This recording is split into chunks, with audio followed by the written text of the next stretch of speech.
Council classes में आप सभी का एक बार फिर स्वागत है। मैं रवि कुमार सिंह आज एक नई अपडेट के साथ आप लोगों के सामने हूँ। अपडेट से आप लोग अवगत हो गए होंगे। ऐसे बच्चे, ऐसे अभ्यर्थी जो UPSSC द्वारा जो एग्ज़ाम आयोजित कराए जाते हैं उनमें प्रतिभाग करते हैं, पेट का एग्ज़ाम देते हैं, वीडियो और सारे एग्ज़ाम देते हैं, उससे जुड़ा एक मामला है। ये देख लें कि ग्राम पंचायत अधिकारी VPO 2023 एक वैकेंसी आई थी। इसकी 1468 पद थे इसमें, उसकी ये वैकेंसी आई थी। उसका सिलेबस अभी तक नहीं आया था। लोग जो पहले की वैकेंसी आई थी उसका जो सिलेबस था उसी के अकॉर्डिंग उसकी तैयारी कर रहे थे। अभी तक सिलेबस नहीं आया है। आयोग ने आज कल उसका जो है सिलेबस जारी कर दिया है। तो मैं सोच रहा हूँ कि इस पर एक चर्चा हो जाए, क्योंकि सिलेबस एकदम बदल गया है। ये कहिए कि पहली बार, मेरे हिसाब से पहली बार ऐसा सिलेबस आया है कि जो पद के एकदम अनुरूप है, जिस पद पे आपको काम करना है उसी के अनुरूप वही जानकारी पूछी गई है। जो आप नौकरी करेंगे, जो सर्विस करेंगे, उसमें जो जिस जानकारी की आवश्यकता होती है वैसा ही सिलेबस आया है। अब आइए देखते हैं कि किनका इसमें फ़ायदा है, किनका नुकसान है। एक थोड़ी सी चर्चा कर लेते हैं पहले सिलेबस पर।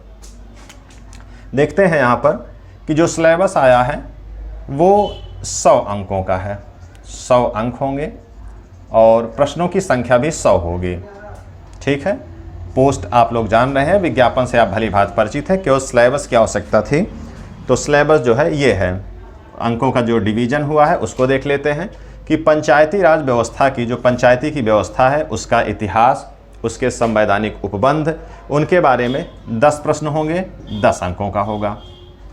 उसके बाद पंचायत का वर्तमान स्वरूप, वो भी उत्तर प्रदेश के परिप्रेक्ष्य में, जो भी उसका स्वरूप है, पंचायती राज व्यवस्था पूरे देश में लागू है, उसका जो स्वरूप उत्तर प्रदेश में है उसके बारे में प्रश्न पूछे जाएंगे। वो 10 अंक का होगा, 10 प्रश्न होंगे और 10 अंकों का होगा।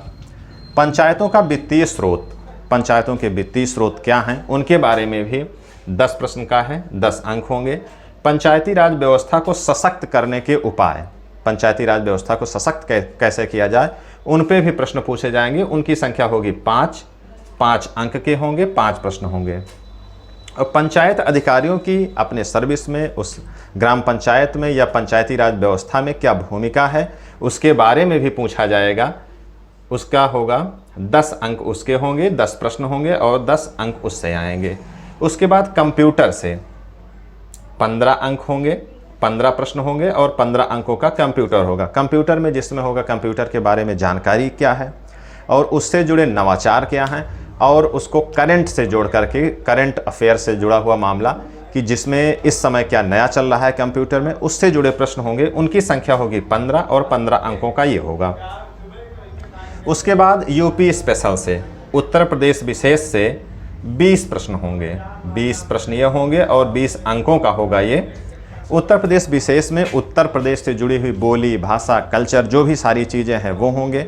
और उससे जुड़ा करंट का जो मामला है, जो योजनाएं हैं उत्तर प्रदेश के संदर्भ में वो होंगी। और उसी में इतिहास और भूगोल होगा उत्तर प्रदेश के ही संदर्भ में। ऐसा नहीं है कि इतिहास भूगोल से संबंधित जानकारी नहीं होगी। इतिहास भूगोल से संबंधित जानकारी होगी, लेकिन वो केवल उत्तर प्रदेश से संबंधित जो भी इतिहास और भूगोल की जानकारी है वो सारी चीज़ें होंगी 20 अंकों का। उसके बाद जो अंतिम है उत्तर प्रदेश ग्रामीण विकास, उत्तर प्रदेश ग्रामीण विकास से जुड़े हुए प्रश्न होंगे। उसमें योजनाएं होंगी, कौन सी योजनाएं उत्तर प्रदेश में चल रही हैं उनके बारे में 20 प्रश्न होगा। तो इस प्रकार से अगर सबको हम जोड़ लेते हैं तो 100 प्रश्न होंगे और उनके 100 अंक होंगे। उसी में देख लें कि 1/4 माइनस मार्किंग होगी, 1/4 माइनस मार्किंग होगी। तो ये रहा जो है नंबर का डिवीज़न। अब इसमें कुछ थोड़ा सा इसका सूक्ष्म अवलोकन हम लोग करते हैं। उस पर हम जोड़ करके ये देखते हैं कि ये 45 अंक, यहाँ पर देखें कि ये 45 अंक यहाँ से यहाँ तक जो लिखा हुआ है, ये देखें 45 अंक यहाँ से यहाँ जोड़ने पे है। नंबर 5 तक पंचायत अधिकारियों की भूमिका, ये केवल एक ही बिंदु है, उसी में घुमा फिरा करके उसके बारे में है। पंचायती व्यवस्था, इतिहास, पंचायत के वर्तमान से, मतलब कि केवल पंचायत के बारे में ही ये 45 अंक होगा। शेष 55 अंक GK GS से होगा। करंट का प्रश्न जो है वो भी GK GS से, उत्तर प्रदेश विशेष में वो भी GK GS का है, और जो योजनाएं हैं वो भी हम लोग GK और GS और करंट में पढ़ते हैं। तो प्योरली ये 55 अंक GK GS से होगा और ये 45 अंक पंचायती राज व्यवस्था से जुड़ा हुआ रहेगा। तो ये इस समय अब जो नया सिलेबस निकल कर आया है वो ये है। एक छोटी सी हम लोग जानकारी शेयर कर लेते हैं कि इससे पहले सिलेबस आखिर था क्या, हम लोग तैयारी किसके हिसाब से कर रहे थे, क्या तैयारी कर रहे थे। 2016 में एक वैकेंसी आई थी बीडीओ और बीपीओ की, जिला पंचायत अधिकारी की, लगभग 3100 पद उसमें थे। उसका पैटर्न क्या था, 40 क्वेश्चन हिंदी के थे, 20 रीजनिंग के, 30 जीके के, टोटल अंक 100। और अंकों की बात करें अगर तो 40 अंक हिंदी के, 20 अंक रीजनिंग के, 30 अंक जीएस के। तो इस हिसाब से 90 जो है हो जाएंगे, ये अंक हो जाएंगे, 90 क्वेश्चन हो जाएंगे। ठीक, उसके बाद फिर हम लोग देखते हैं कि ये जो एक 1953 पद था, इसका वीडियो का भी आया था, वीडियो और बीपीओ का पद आया था। उसमें जो है 3 प्रकार के पद थे, जिला पंचायत अधिकारी के पद थे, ग्राम विकास अधिकारी के पद थे, एक समाज कल्याण में पर्यवेक्षक का पद था। वो तो हम लोग देख रहे थे यहाँ कि वीडियो की जो एक भर्ती आई थी 2018 में, ये 2018 में भर्ती आई थी। तो इसमें 1953 पद थे, 1953 पद थे। इसका सिलेबस हम लोग देख लें, इसका जो अंक विभाजन है वो देख लें। इसमें देख रहे हैं कि जो हिंदी में है 50 प्रश्न हिंदी के, 50 प्रश्न रीजनिंग के और 50 प्रश्न जीके के यहाँ पर आए हुए हैं। और उन्हीं के साथ 150 प्रश्न ये है, 300 अंकों का ये पैटर्न है। 90 अंकों का ये पैटर्न था 2016 का, वीडियो 2018 का, 300 अंकों का, 150 का। मेन सिलेबस पे आते हैं हम लोग। इसमें हिंदी आती थी, रीजनिंग आती थी, जीके आता था, हिंदी, रीजनिंग, जीके। और अब जो पैटर्न आया है उसमें हमने कहा ये 45 अंकों का पंचायती राज, 45 अंकों का ये पंचायती राज और 55 अंकों का जीएस वाला सेक्शन, 55 अंकों का जीएस वाला सेक्शन रहेगा। तो हम लोग देख रहे हैं यहाँ पर कि अब ना हिंदी, ना रीजनिंग, ना जीके, हाँ जीके वाला सेक्शन रहेगा, ये दोनों अब नहीं रहे। अब ये सारी चीज़ें पढ़ करके हम लोग वीडियो बन सकते हैं, जिला पंचायत अधिकारी बन सकते हैं, ग्राम पंचायत अधिकारी बन सकते हैं। अब देखते हैं अंतर क्या है, अब मामला आया क्या है। अब ये जो सिलेबस था उससे एकदम सिलेबस अलग हो गया है। अब इसमें फ़ायदा क्या है, नुकसान क्या है। फ़ायदा ये है कि ऐसे बच्चे, ऐसे अभ्यर्थी जो एकदम अभी नई तैयारी शुरू किए हुए हैं, वो उन बच्चों से जो 4-5 साल से 6 साल से तैयारी कर रहे थे ग्राम पंचायत अधिकारी की, वीडियो की, वो दोनों लोग अब बराबर हो गए हैं। उनकी तैयारी में कोई फ़र्क नहीं है, दोनों की तैयारी अब 0 लेवल पर ही है। जो तैयारी नए अभ्यर्थी करेंगे वही तैयारी अब उनको भी करनी पड़ेगी। ये इसका एक प्रकार से नए अभ्यर्थियों का फ़ायदा है। पुराने अभ्यर्थियों के लिए दिक्कत क्या है कि अब वो जो रीजनिंग, हिंदी जो चीज़ें तैयार करके बैठे थे, जो उनको लग रहा था कि इनके वजह से वो इन पदों पर अपनी वरीयता कायम करते हैं, अब उनके लिए ये नुकसान हो गया है। तो ये तो इसका फ़ायदा है, ये इसका नुकसान है। मेरे समझ से इसका फ़ायदा नए अभ्यर्थियों के लिए बिल्कुल साफ तौर पे है कि ये सारे जो हैं, ये इसको आप पढ़ करके, कंप्यूटर, ये सारी चीज़ें ये पढ़ करके आप इन पदों पर पदासीन हो सकते हैं, बन सकते हैं।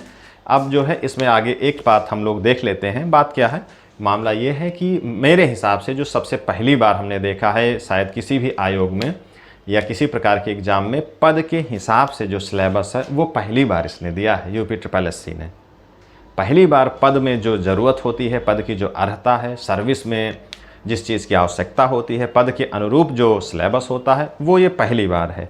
अब इसका फ़ायदा क्या है, नुकसान क्या है, वो बच्चे अपने हिसाब से उसको देखेंगे, उसकी तैयारी करेंगे।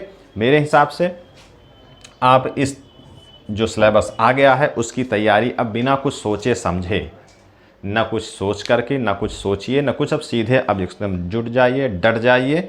जो नया सिलेबस है उसके सारे कंटेंट आ जाएंगे। हमारी कोचिंग काउंसिल क्लासेस से भी इसकी क्लासेस चलेंगी, इसका सिलेबस हम लोग देखेंगे, सिलेबस के अकॉर्डिंग, सीधे सीधे सिलेबस के अकॉर्डिंग क्या, अब उसमें कुछ सोचना समझना कुछ नहीं रह गया है, सीधे हम लोग देखेंगे। पंचायती राज पे जितने भी प्रश्न हैं उनको हम लोग इकट्ठा करेंगे। यूपी स्पेशल करंट का और यूपी स्पेशल की अलग सैद्धांतिक क्लास 2-4 दिनों में, 1 हफ्ते में हम लोग शुरू करने वाले हैं। यूपी वाली क्लास, कंप्यूटर की क्लास इसके अकॉर्डिंग हम लोग बाद में देखेंगे।